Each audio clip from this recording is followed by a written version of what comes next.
Grand B, de l'acquisition des deux principes de la création du genre à la création continuée. La phénoménologie du genre humain se doit de reprendre le cheminement de la phylogénèse et de l'ontogénèse. Il faut tenir les deux bouts, le devenir du genre et celui de l'individu. Il faut passer par une codification qui subsume le savoir consacré et qui peut servir de commune mesure à notre recherche et aux sciences de la vie et de la nature. Notre démarche est une remise en question, non pas de la problématique, mais de l'interprétation. Très jaune. Ces sciences, excluant a priori toute praxis et toute dialectique, ne sont que des descriptifs, comme un pari. Je vous parie que je vous fais une phylogénèse et une ontogénèse sans faire intervenir la praxis et la dialectique. Or, c'est le procès de production qui produit l'ontogénèse et la phylogénèse.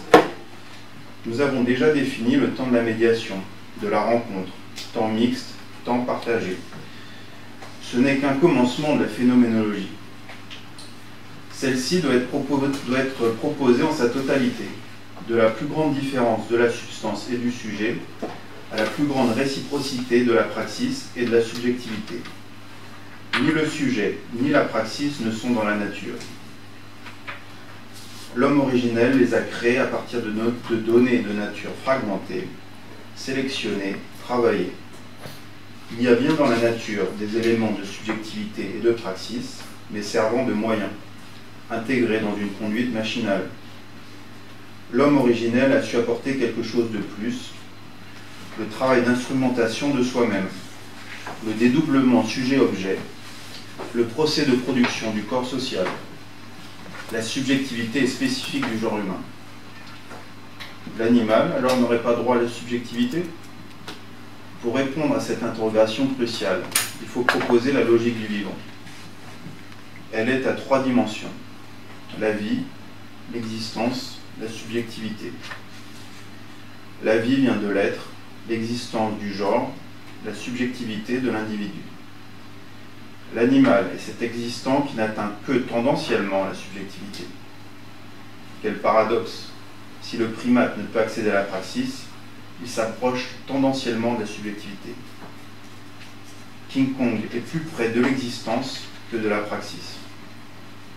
Qu'est le singe pour l'homme?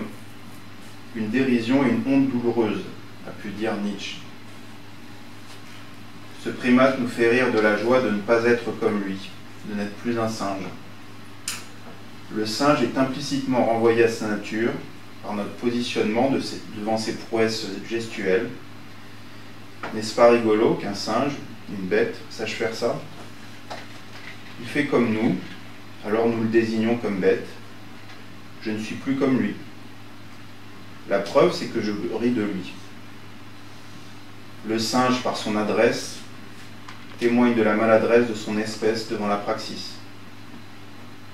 Le singe, quand il réussit son tour, est notre singe. Il nous singe. Alors il suscite en nous une dérision qui est la mesure de sa radicale différence avec l'homme. Quand le singe réussit un tour, c'est la preuve de sa bestialité. Il n'est plus risible, mais touchant comme espèce à la fois si lointaine et si proche de la nôtre. Un bébé ressemble à un bébé singe. Nous sommes des primates. On avait parlé dans les séances précédentes un peu sur la position de Kluskar par rapport à l'animalité. Donc, bon, bah là, on a quelques petits éléments aussi. Hein. Donc, là, il montre effectivement qu'il dit qu'il y a bien dans la nature des éléments de subjectivité et de praxis, mais servant de moyens, intégrés dans une conduite machinale.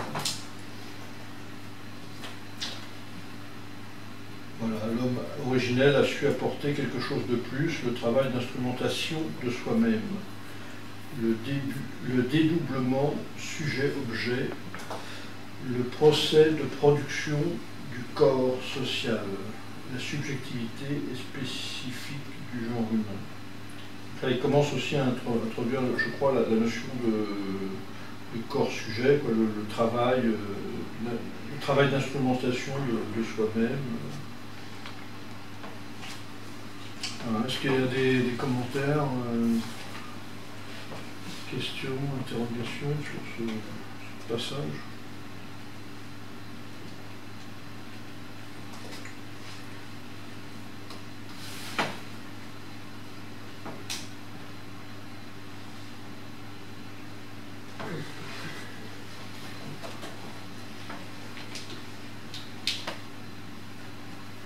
Je trouve que sur ce passage, il est un peu plus indulgent à l'égard de la mobilité qu'au début du livre. Mais en même temps, cette idée d'une approche tendancielle de la subjectivité, je ne vois pas bien comment on s'articule avec ce qu'il a dit sur l'émergence de la subjectivité. Oui, c'est pas Parce ça que si la subjectivité est la spécificité du genre humain, qu'est-ce que c'est qu'une subjectivité tendancielle? On est dedans ou pas dedans. Ou alors c'est que le singe est quelque part tendanciellement un humain. Ouais, ça peut pas être grave. Il le disait, effectivement, ça peut. Enfin, que c'était d'un seul coup, c'est une rupture.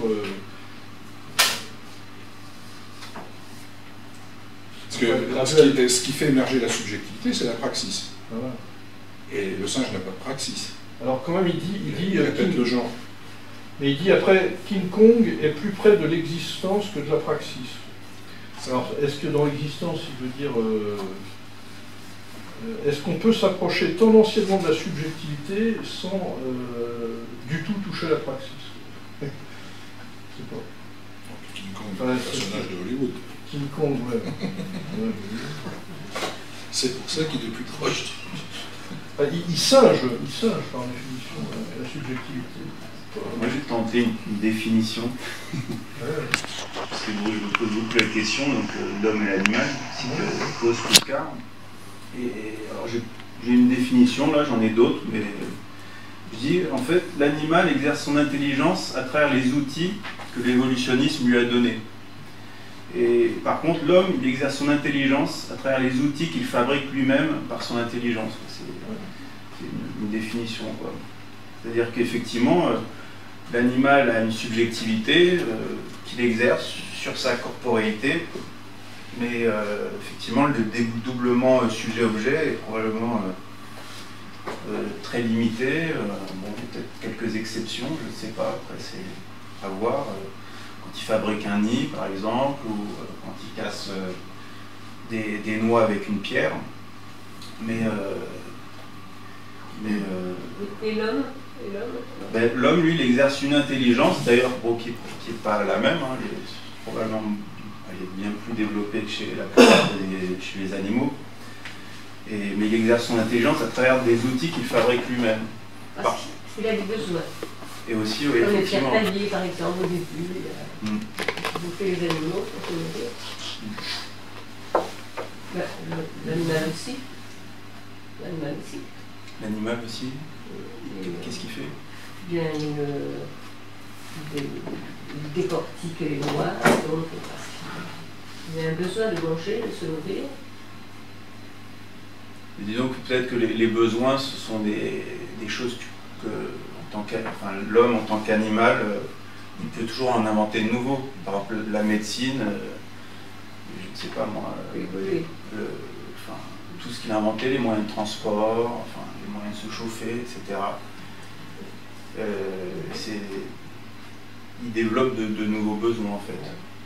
Alors que là, l'animal, apparemment, il serait que à répondre à une question de survie plus ou moins immédiate.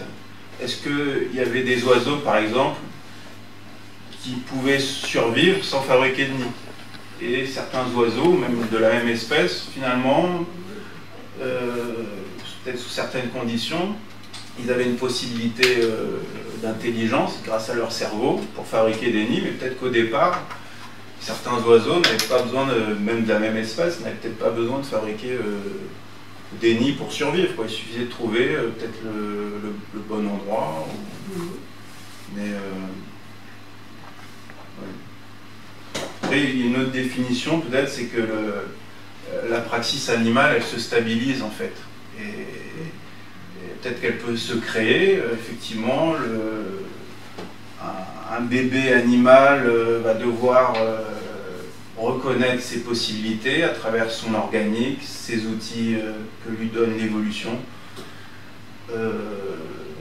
Donc il va y avoir un début un peu peut-être de phénoménologie aussi, mais très vite il va arriver à survivre et sa praxis, que ce soit la chasse ou la fabrique de nids, par exemple les nids des espèces sont toujours les mêmes, quoi. À partir du moment où il a réussi à fabriquer un nid, c'est pas de demander comment il allait faire des nids encore plus performants. Nous, on a fabriqué des moyens de se déplacer qui ont toujours évolué, par exemple, de se nourrir, de se chauffer, etc. C'est une question de survie, là aussi. C'est aussi une question de survie, mais qu'on dépasse en inventant des nouveaux besoins. Et donc la praxis animale, elle est stable, alors que la praxis humaine, elle ne fait que se développer toujours. Je ne sais pas si on peut parler, dans les termes clouscardiens, de praxis à propos de l'animal. Mais ça me paraît un peu impropre, bien qu'il y a bien dans la nature des éléments de subjectivité de praxis, mais servant de moyen intégré dans une conduite machinale. Et puis après, il dit King Kong est plus près de l'existence que de la praxis. Ce serait encore plus dur pour King Kong d'atteindre la praxis que d'atteindre, de singer la subjectivité. C'est peut-être, du coup, c'est peut-être pas la même praxis, du coup. Ben, il me semble que la thèse de Klusker, c'est qu'on bascule avec l'être social dans autre chose. Et qui passe par phylogénèse, de l'homme originel à l'homme naturel, etc. Un déploiement qui n'a pas lieu pour les animaux, quoi.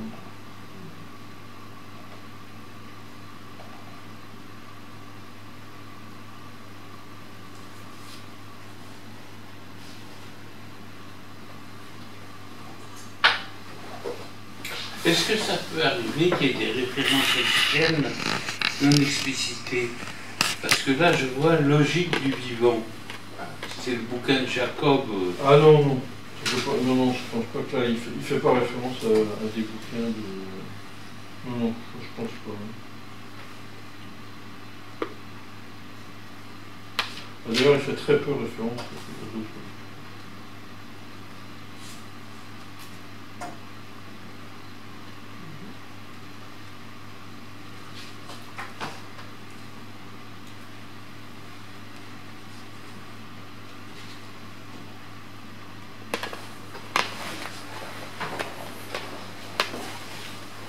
Je pense que pour lui, il y a un fossé vraiment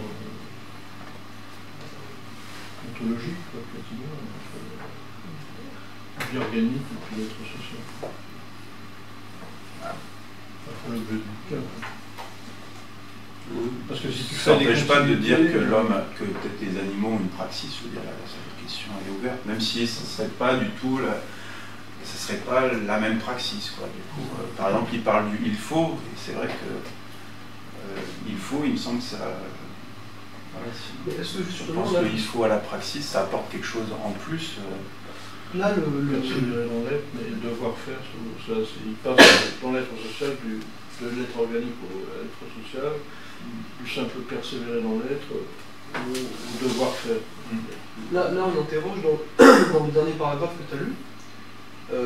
Après qu'il ait spécifié les trois temps, l'être, l'existence du genre et la subjectivité de l'individu, enfin la vie de l'être, l'existence du genre et la subjectivité de l'individu, en fait là, j'ai l'impression que ce qu'il essaie d'expliquer là, il n'a jamais été aussi explicite en tant que tel.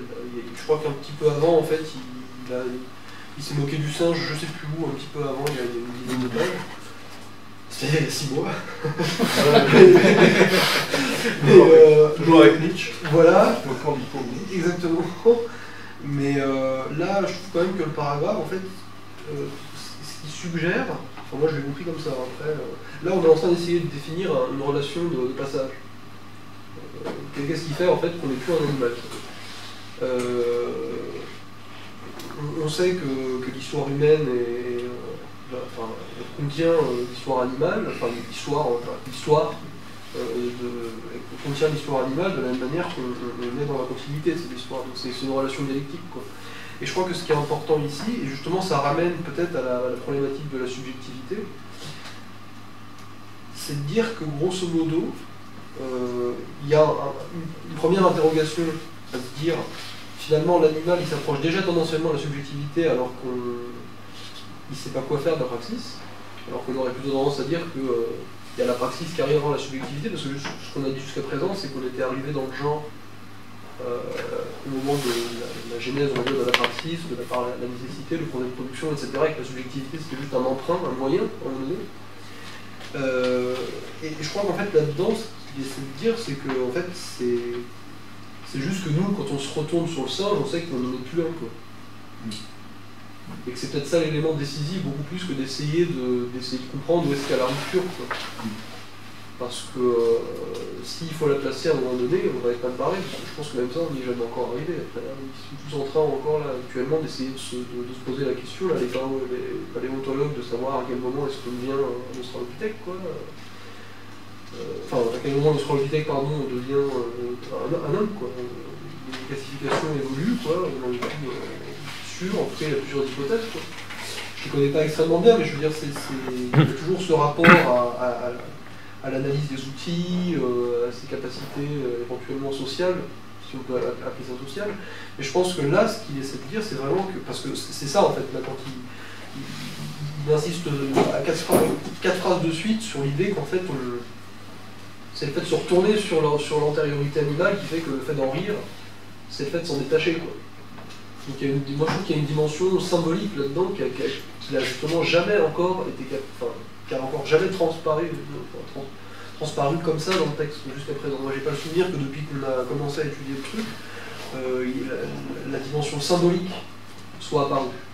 Elle apparaît là en quelque sorte. C'est-à-dire que ce qu'on se dit, c'est une mesure à quel point on est à la fois proche de cet animal parce qu'on a été comme lui, en même temps on en est tellement loin qu'on est capable de dire bah regardez, il nous ressemble presque. Quoi. Donc il y a un renversement. Quoi. Et c'est peut-être là en fait que ça joue. Et jusqu'à présent, la symbolique n'était pas du tout arrivée. La subjectivité a été appelée juste un moyen, comme il le dit juste avant d'en parler. Donc c'est peut-être en fait là qu'on a peut-être plus à le chercher à ce moment-là, quoi. En termes de conscience finalement. Mais c'est tout ce qu'on peut en dire, je crois. Mais ouais. Aussi, il y a le truc, là, tu disais que vraiment Ah, bonjour. Le procès de l'animal arrivait à prendre son propre corps comme un outil, quoi, finalement. Or, c'est pas ce que dit Kouskar, quoi. Kouskar étudie, pages 112 et 113, l'homme, il vient de dire avant qu'il y avait quelques éléments, pas de subjectivité, des éléments de subjectivité qui servaient en fait de moyen chez l'animal.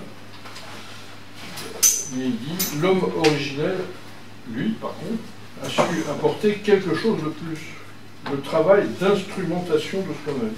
C'est-à-dire que le fait de se prendre comme son corps comme outil. Finalement. Apparemment, il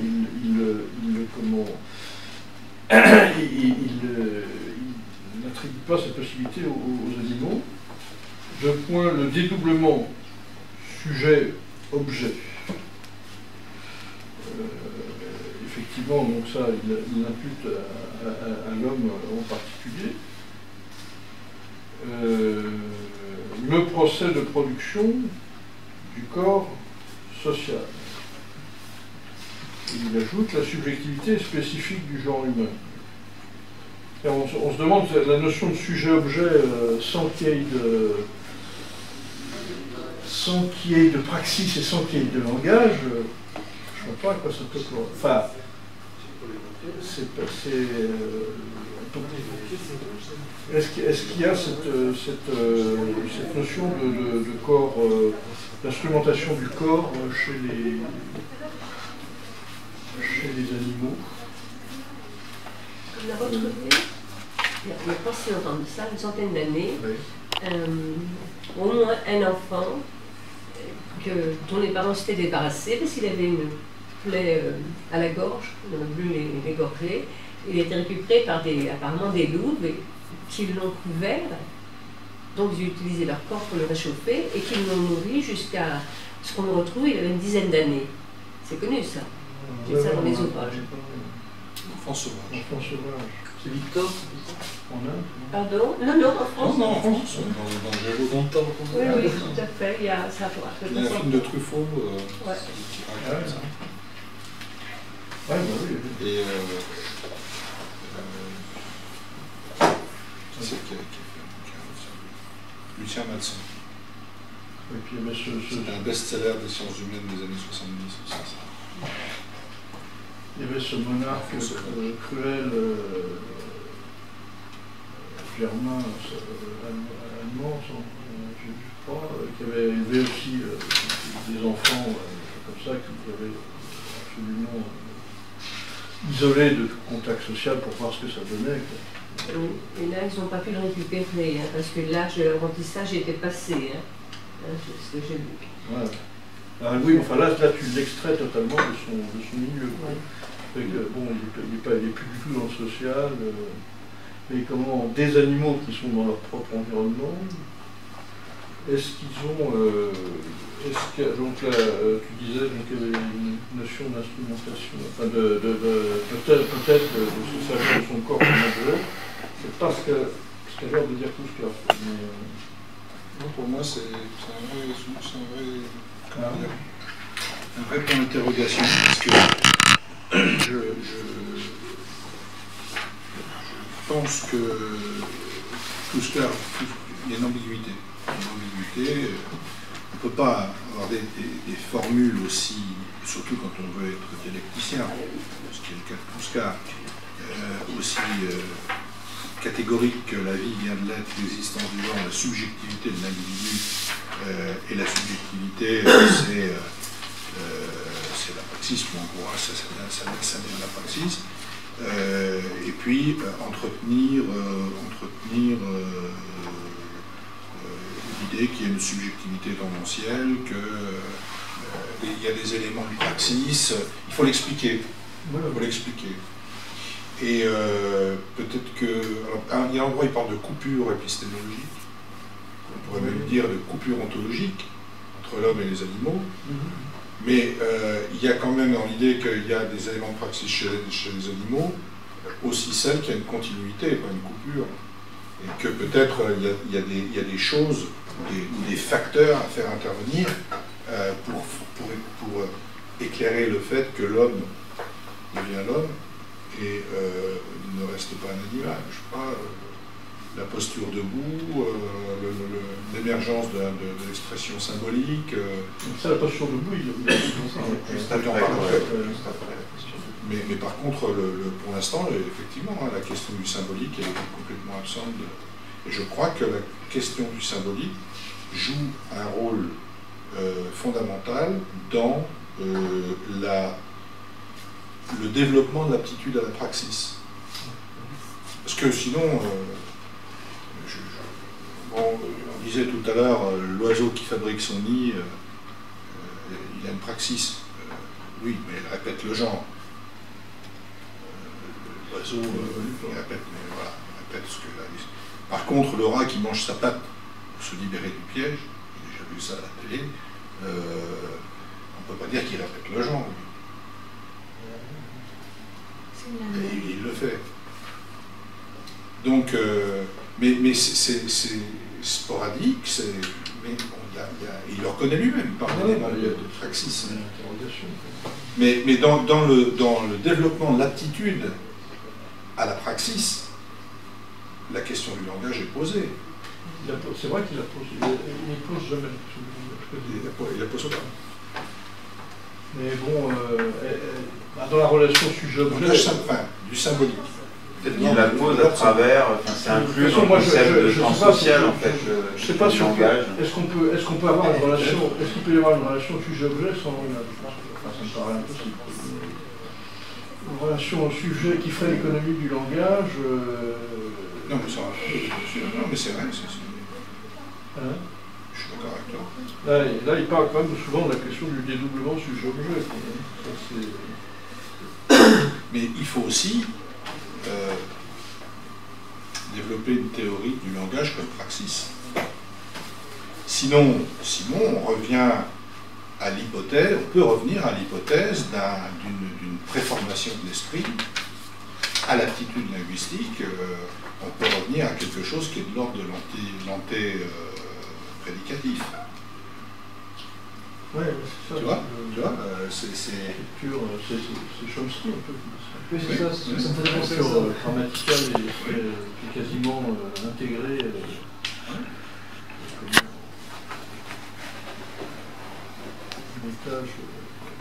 un peu je trouve, le manque de toute cette Ah oui, c'est vrai que ça, il n'en parle pas beaucoup. trajectoire qui nous fait parcourir. Alors il en parle peut-être un peu dans celui-là. De l'ontogénèse, les moments du sujet, ça il doit en parler. Mais là, effectivement, il ne parle pas. Tran du Tao, dans son le livre que vous avez réalisé de Tran du Tao, Matérialisme la phénoménologie et le matérialisme dialectique. Oui. Il fabrique des hypothèses sur l'émergence du symbolique, de l'ordre symbolique, à partir de la praxis humaine au stade du groupe chasseur. Le geste d'indication du gibier étant un acte symbolique majeur. Je crois que c'est plutôt, je ne l'ai pas lu encore, mais on devrait publier son nom, origine de la science et du langage. C'est là-dedans. Qu'il a écrit plus tard. Alors celui-ci a été écrit dans les années 50. Ça, c'est le premier, ça. Il a écrit Et dans le second, il critique le premier. C'est dans le second. Dans le second. Il y a, d'ailleurs, il le dit, ce sont des hypothèses, mais la praxis peut rendre compte de l'émergence du langage. C'est comme ça qu'il faut rendre compte de l'émergence du langage et pas comme un miracle ontologique. Moi, j'ai une Ouais, non, mais c'est vrai que c'est.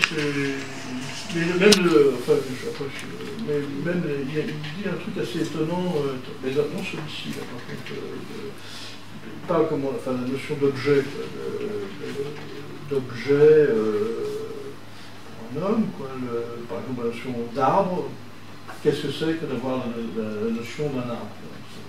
C'est fondamental. Et alors, lui, il expliquait ça comme ça, que c'est, en fait, que c'est, là, ça remet au centre la praxis, que c'est toutes les déplacements possibles autour de l'arbre, mais en tant qu'ils sont tous inhibés. C'est-à-dire que c'est l'inhibition de l'ensemble de toutes les postures d'action, si tu veux, que tu pourrais avoir, qui sont inhibées, et ça donne la représentation finalement de l'arbre. C'est intéressant aussi parce que ça remet au centre du truc l'activité, plus qu'un truc qui descendrait comme une Pouscar habillé de pied en cap. Donc là, effectivement, ça passerait par la notion d'activité, mais dans l'idée d'une inhibition de cette activité. C'est-à-dire que l'inhibition, donc une série d'inhibitions ferait que l'objet intéressant seulement. Et lui parle de Husserl, mais qu'il redresse, puisque Husserl ne parle pas du tout de l'activité.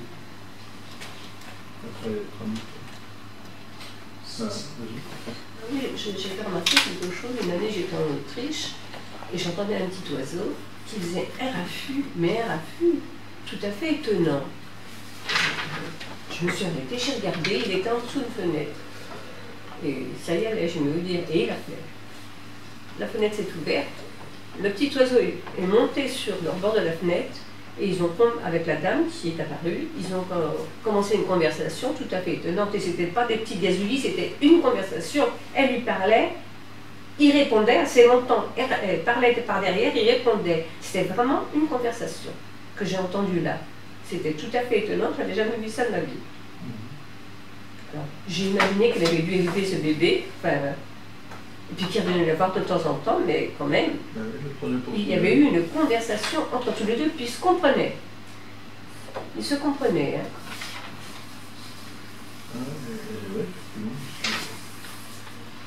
Ce qui est sûr, c'est que nous, on est capable aussi de, c'est ce que dit Lukács, on est capable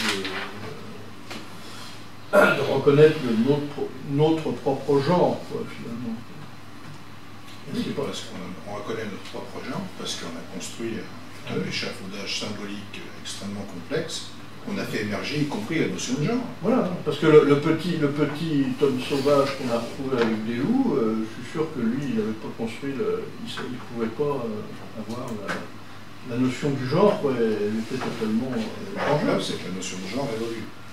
Et voilà. Et se complexifie. Et puis même là, en parlant des poules, on sait très bien qu'une poule, voilà, tu lui mets des œufs de canne sous une poule, les élèves sans problème, quoi. Donc, la notion de genre, c'est pas... Pour rejoindre la description de l'arbre de Tao, ça me fait penser à l'approche de le roi Goron sur les peintures de Ovidé, qui décrivait ça comme sur la question de biologie.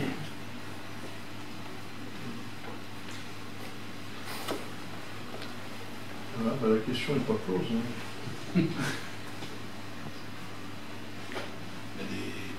Moi, je pense que les mots sont la résultante de la praxis.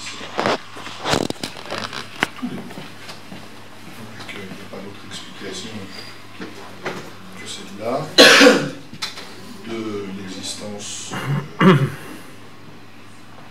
de vocabulaire au pluriel, de leur évolution, de leur émergence, de leur naissance, et que ça explique y compris le partage interlinguistique des relations signe-sens-objet.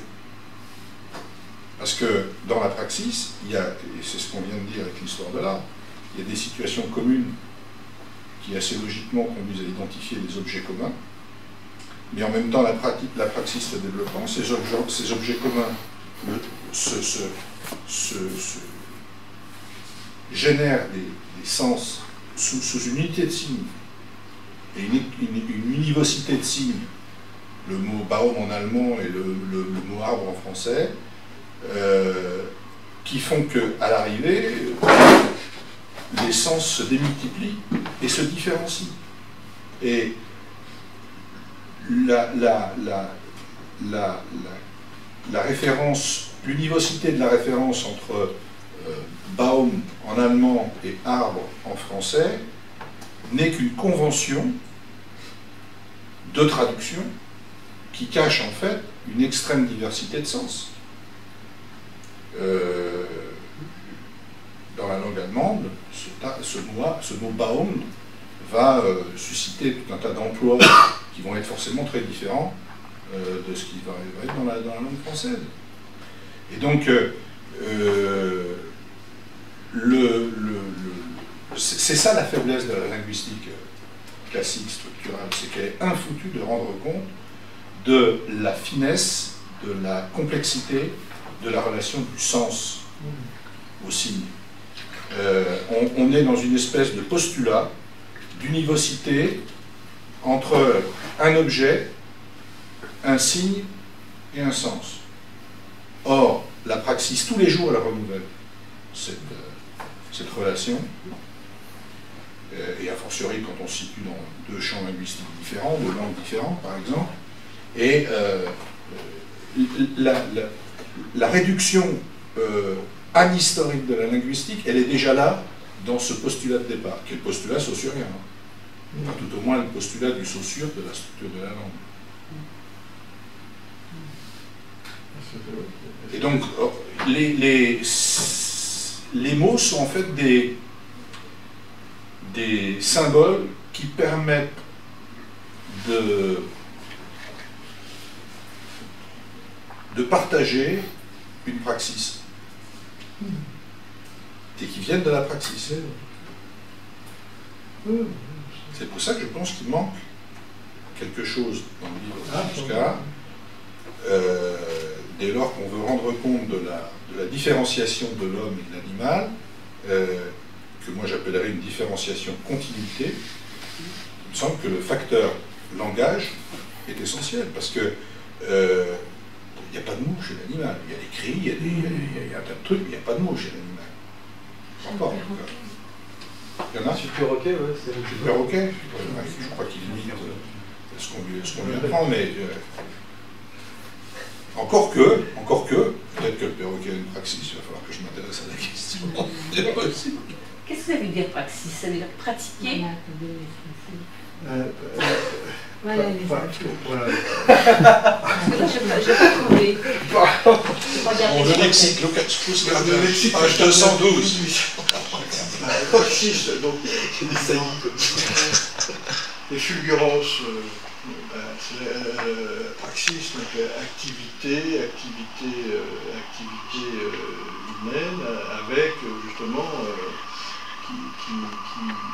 finalement une utilisation du passé pour fabriquer de l'avenir. C'est-à-dire que quand tu utilises ton expérience passée et que tu utilises également l'expérience passée de tes ancêtres via la connaissance, etc., pour transformer la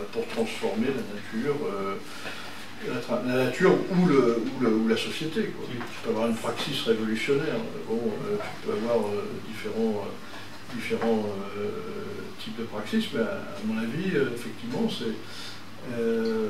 elle est couplée quand même, enfin, je crois, dans l'esprit de Kouska, avec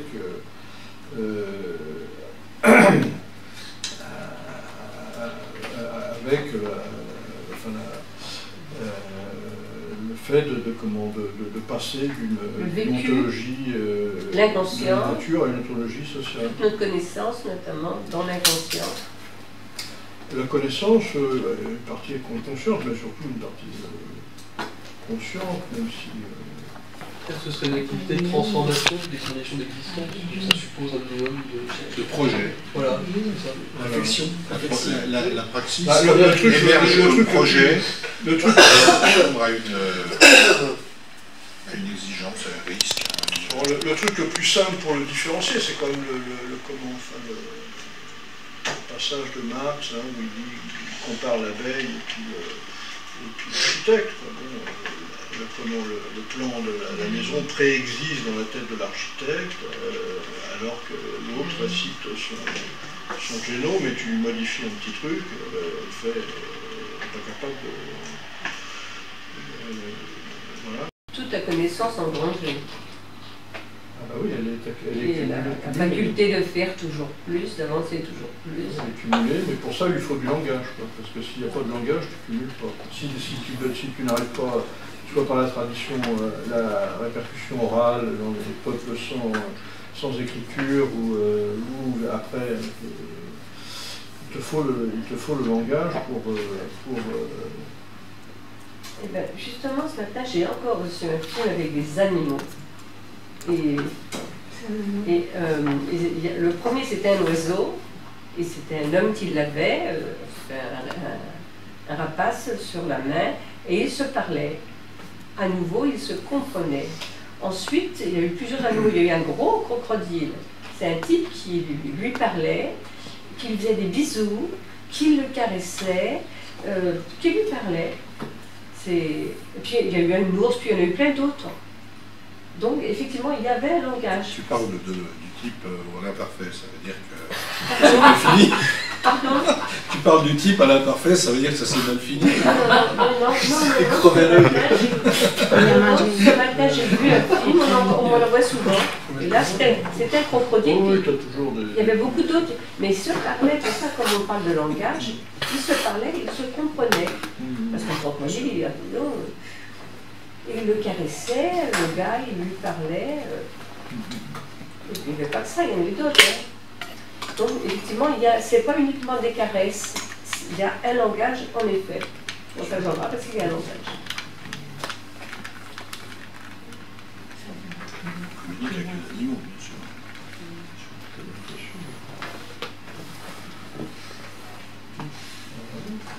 C'est votre question.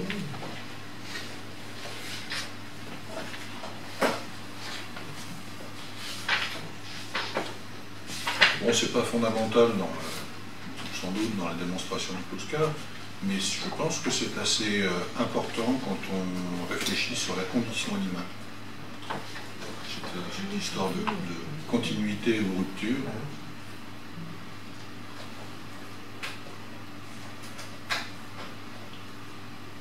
Bah, c'est-à-dire que, ouais, tu veux dire que t'es vegan depuis quelques semaines. Comment? Tu veux dire que t'es vegan depuis quelques semaines. Vegan du tout. Non. Je devrais peut-être d'ailleurs, je ne sais pas. Non, c'est... Non, parce que en fait, je supporte pas les véganes, parce qu'ils sont plus véganes qu'humanistes en fait. Et de plus en plus, quand je discute avec des gens, parce qu'en ce moment c'est des courants qui sont vraiment en train de naître, et puis vous avez des... Tu as cité une anecdote tout à l'heure pour faire rigoler tout le monde, donc je vais en faire une autre. J'ai vu récemment dans la presse, je crois que c'était sur je sais plus quel... Apparemment il y a des néo-nazis qui ont attaqué un restaurant vegan avec des boulettes de viande au poulet. Bon voilà, c'était une blague.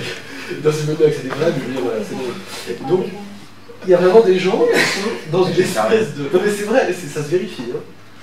Et bon, c'était assez pathétique, quoi. Mais c'est vraiment des trucs qui sont importants de la continuité là, entre l'animal et le genre humain, c'est vraiment un truc qui commence à... Non, j'en suis pas encore devenu vegan, mais par contre... Il y a des gens, moi j'ai une une amie condition animale avec qui j'ai des grosses engueulades, qui je considère vraiment comme morale de ne pas manger d'animaux.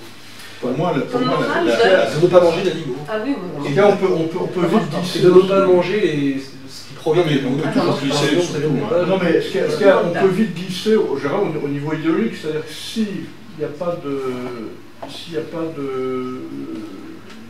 discontinuité entre l'homme et l'animal, il y en a pas mal qui vont en profiter via ce biais pour nous refourguer l'idéologie de la sélection naturelle. C'est-à-dire que c'est la loi du plus fort. C'est quand même dangereux de... bon, c'est vrai que si c'est la vérité, il faut la respecter, mais disons que d'introduire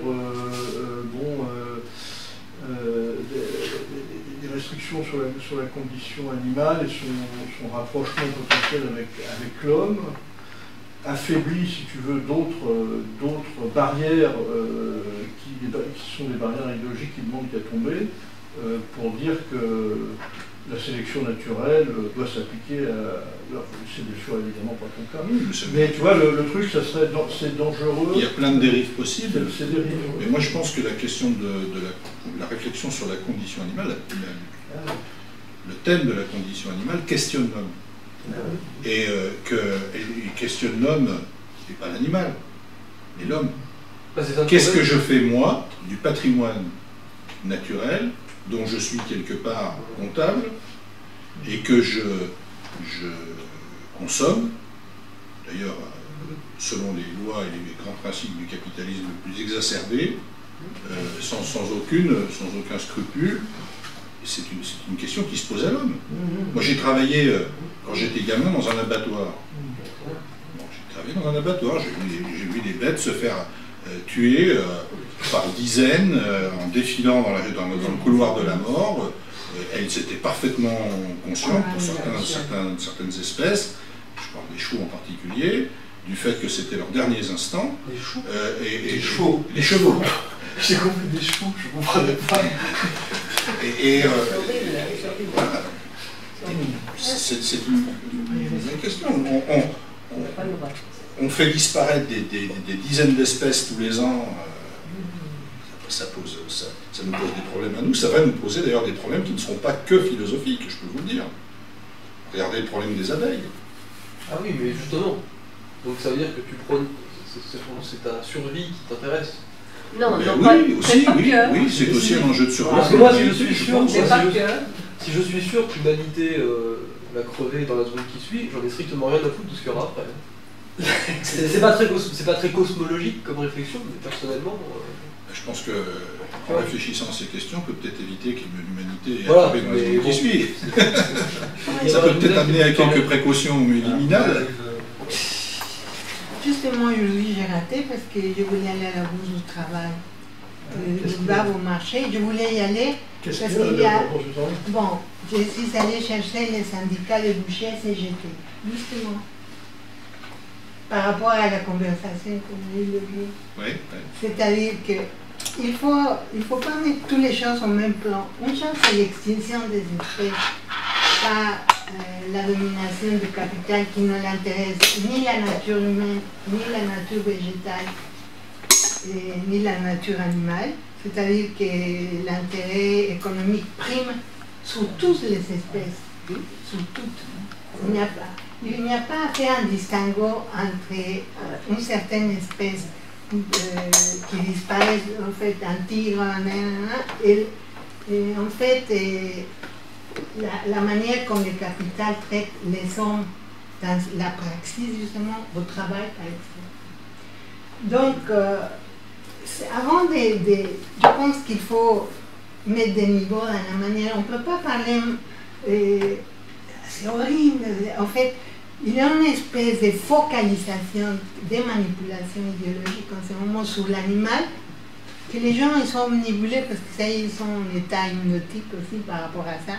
Ils ne réfléchissent plus à la société, à tel point que je vois la mairie du 3e mettre une affiche électorale avec un petit chat.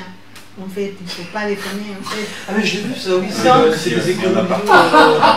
C'est le chien candidat? Un chat. C'est quoi? Non, je suis la cause animale. Non. L'affiche des Mais écolos. pourquoi je voulais aller? Moi, j'aime bien atterrir parce que sinon, les débats, en fait, moi, j'aime bien atterrir dans les débats, comme toi aussi, par exemple.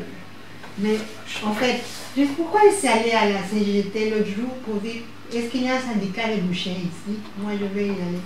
Ah, bah, c'est le samedi de 9h à midi. Mais je l'ai raté, bien sûr, parce que c'est mon habitude de rater les réunions d'état. Donc, qu'est-ce que je voulais? Je voulais leur proposer quel moyen d'action contre cette idéologie dominante qui vient de l'extrême droite, finalement. En fait, c'est l'extrême droite américaine d'abord. En fait, c'est une idéologie importée et sur les animaux qui est la place. Ils s'en fichent des aborigènes, ils s'en fichent qu'eux ils ne détruisent jamais la nature, ils sont en rapport harmonieux avec les animaux et la nature.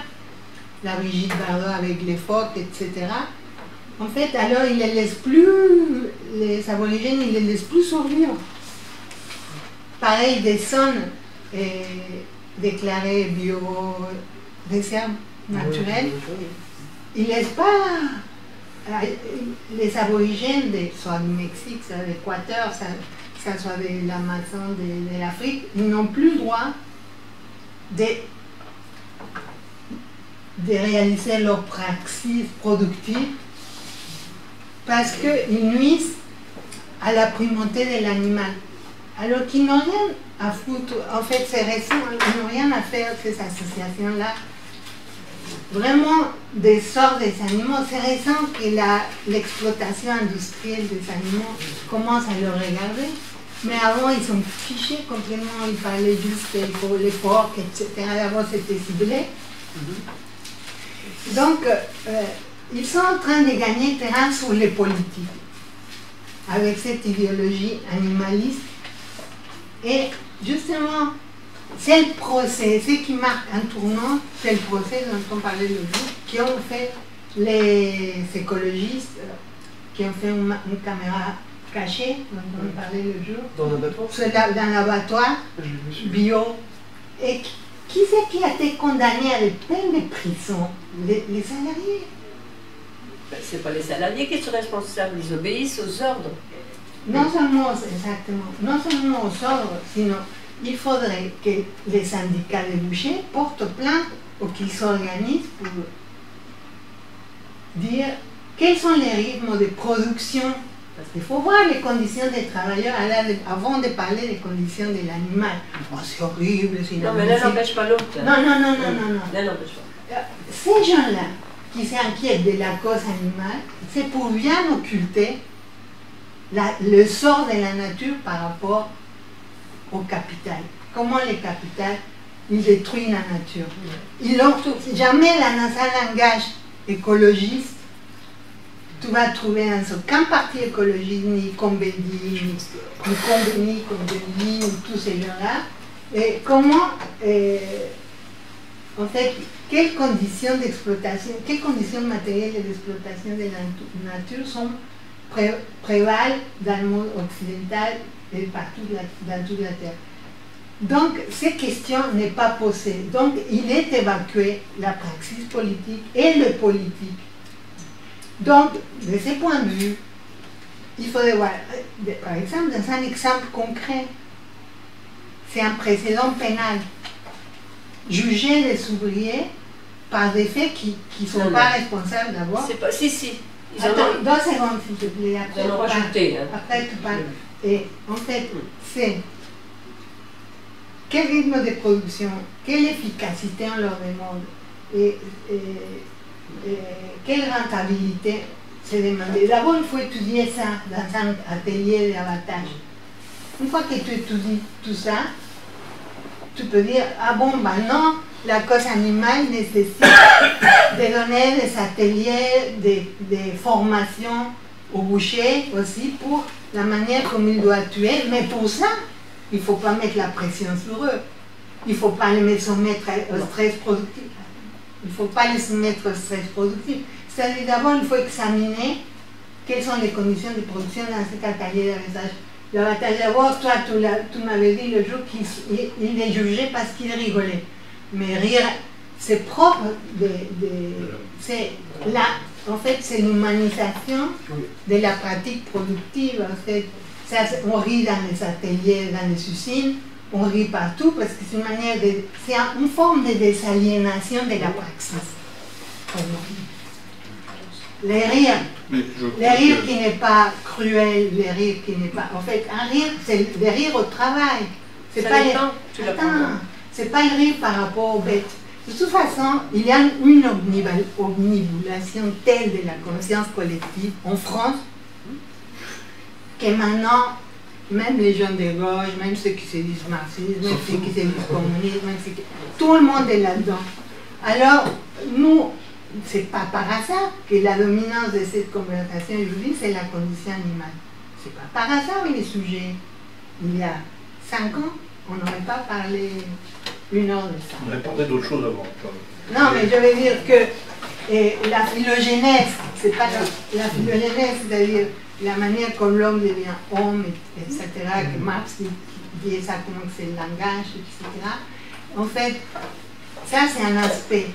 Mais commencer à parler pourquoi tous ces gens-là ne se sont jamais inquiétés, ni les écologistes, ni les défenseurs de la cause animale, comment ils sont traités les gens dans les ateliers des multinationales partout dans la Terre, où les gens sont traités comme des esclaves, où les Chinois, ils se jettent de la HLM, ils logent, ils se jettent par la fenêtre, ils se suicident.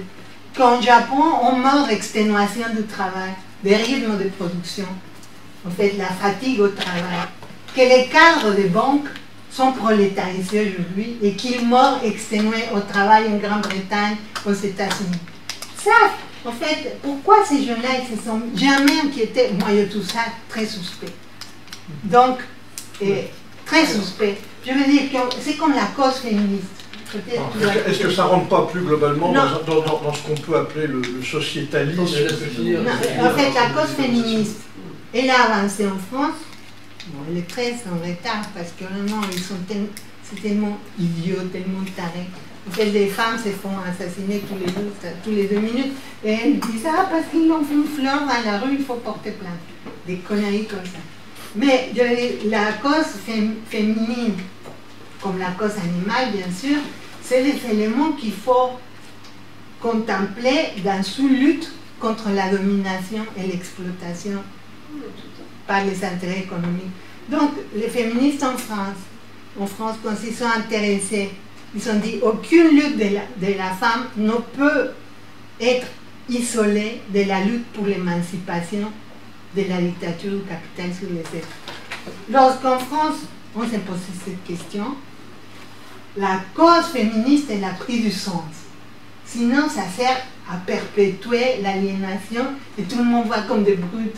Comme disait l'autre jour la Commission pour la paix, l'OTAN nous désigne les ennemis. Voilà, pareil. Et on nous désigne les sujets des révoltes sociales et d'indignation. Donc voilà, juste je voulais contextualiser un peu les choses. Alors moi je vous donne une petite réponse. J'ai entendu parler de ces types qui ont été condamnés, mais des ouvriers qui sont des sadiques, ça existe. Et ils ont effectivement rajouté de la souffrance aux animaux. Je l'ai lu cette histoire. Oui, mais c'est pas contradictoire, hein, pardon ? C'est pas contradictoire avec tout à fait. Non, mais je veux dire, bien sûr qu'ils ont été punis. Ben, j'espère bien qu'ils ont été punis. Ben, j'espère qu'ils ont été condamnés. Mais en fait, tu peux tout à fait concevoir qu'il faille... Il y a des problématiques éthiques. C'est-à-dire que moi, par exemple, ce qui m'intéresse, c'est que là, actuellement, il y a toute une partie des courants qui se disent justement vegan, c'est pour ça que je faisais l'intervention. Il y a des gens que je parlais d'une amie qui se dit, tu comprends, hein, qui se dit vegan et qui considère comme moral, par exemple, le fait de ne pas manger des animaux pour des problématiques de souffrance. C'est-à-dire qu'elle, elle place la problématique du respect des animaux à un niveau ontologique qui est bien supérieur à la problématique de l'exploitation, qui est un niveau qui consiste véritablement, on appelle ça l'antispécisme, hein, c'est beaucoup plus poussé que ça, il s'agit de refuser à l'humain son statut d'espèce dominante, et donc de considérer que quel que soit ce que tu vas faire à l'animal, c'est-à-dire que ce soit pour le tuer, pour le manger, que ce soit pour utiliser ses œufs, que ce soit l'utiliser pour tracter des trucs, je ne sais quoi, il faut refuser ces choses-là parce que c'est oui, c'est tout simplement dominer l'animal, quoi.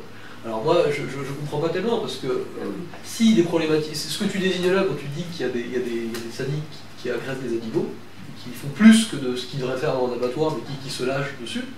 Alors là c'est un problème qui est un problème éthique, c'est-à-dire qu'ils n'avaient pas besoin de le faire, c'était peut-être même pas, je sais pas, bon, comme tu dis, il y a le rire qui fait partie de ce qui se passe aussi parfois pour esthétiser le truc, je sais pas, et du coup, il y a des gens qui... Mais face à la mort.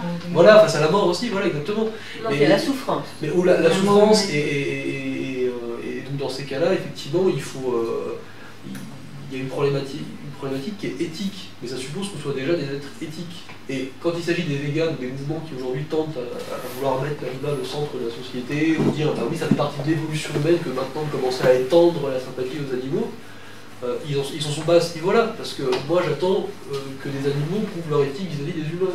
Là, je dis souvent, mais j'arrêterai de bouffer les animaux quand ils arrêteront de me bouffer. Tu vois, je veux dire, il y a un moment donné où s'il faut le poser en ces termes-là et le poser en des termes moraux, alors posons des termes moraux et éthiques, mais dans ces cas-là, les termes éthiques, c'est entre des individus éthiques. Mais moi, je pense et c'est pas entre des... ou alors dans ces cas-là, ça veut dire qu'on s'ouvre. Voilà, c'est tout. Il n'y a pas de différence entre, par exemple, la morale dans la politique, l'éthique dans la politique, ou l'éthique chez les policiers. Pourquoi les policiers torturent banalement et tous les jours? Pourquoi ils torturent? Parce qu'ils ont torturé. Ça fait 20 ans qu'Amnesty International disait que la torture que les officiers britanniques infligent dans les prisons, c'est la torture qu'eux-mêmes ont reçue pour être formés. Donc, c'est-à-dire que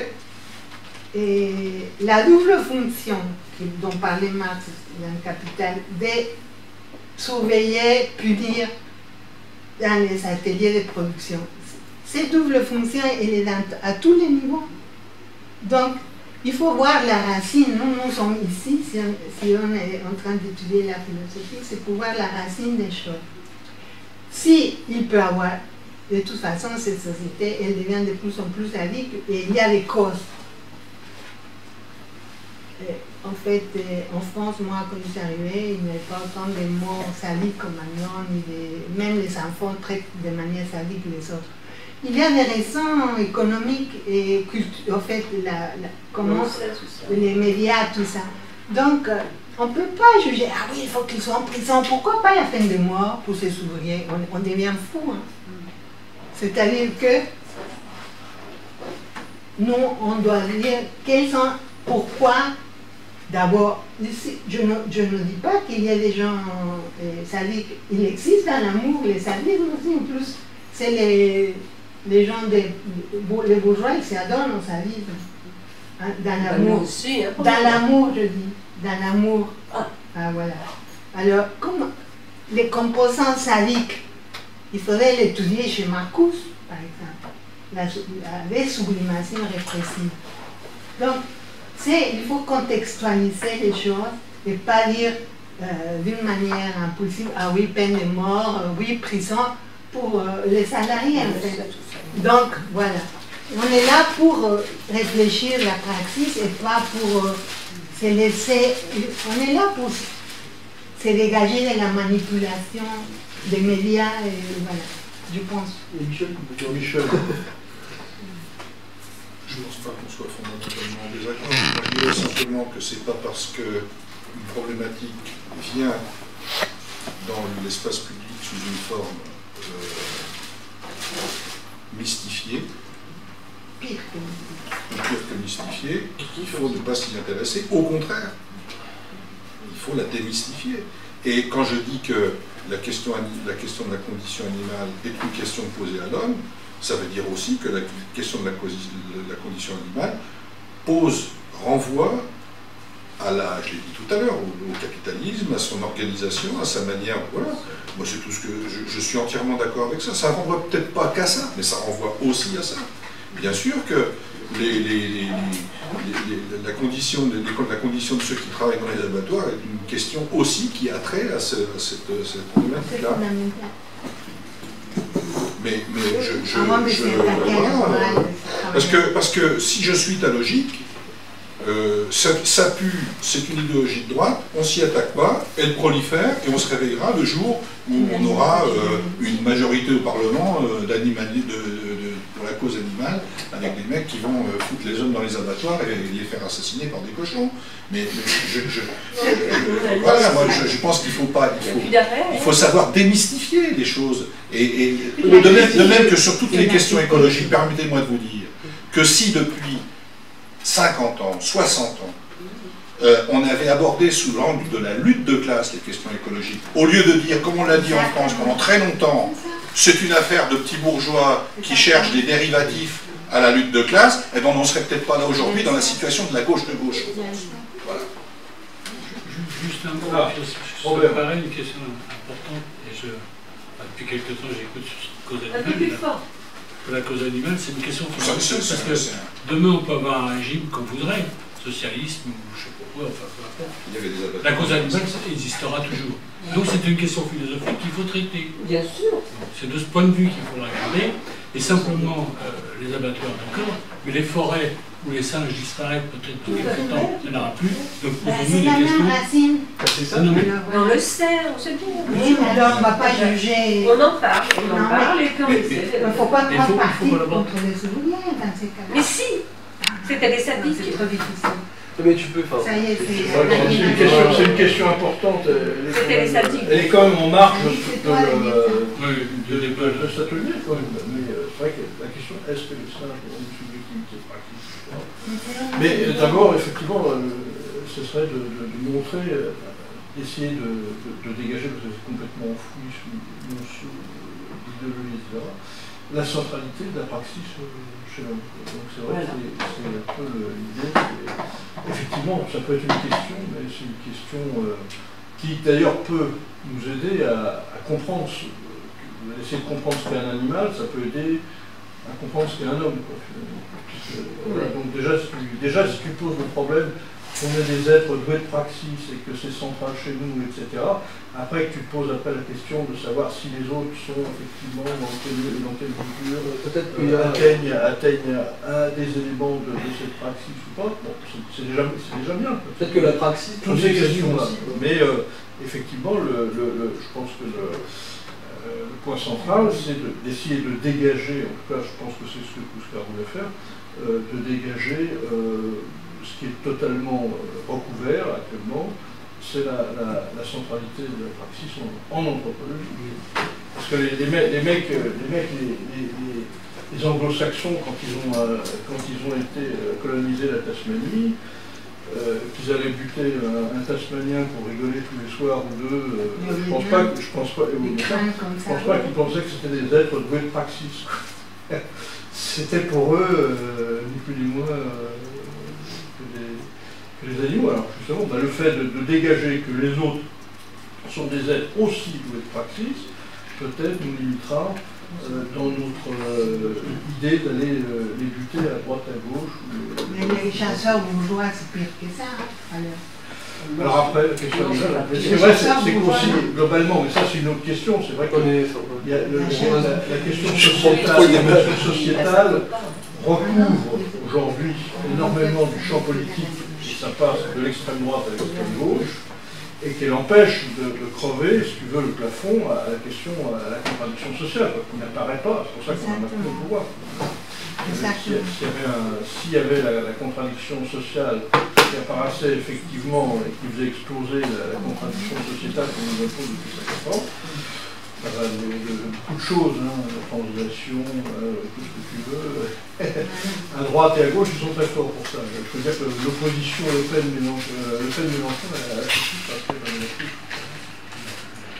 il succède à des tas d'autres oppositions, c'est même si on mais voilà, c'est vrai que c'est des questions. N'empêche que dans la bataille idéologique, on ne choisit pas son terrain.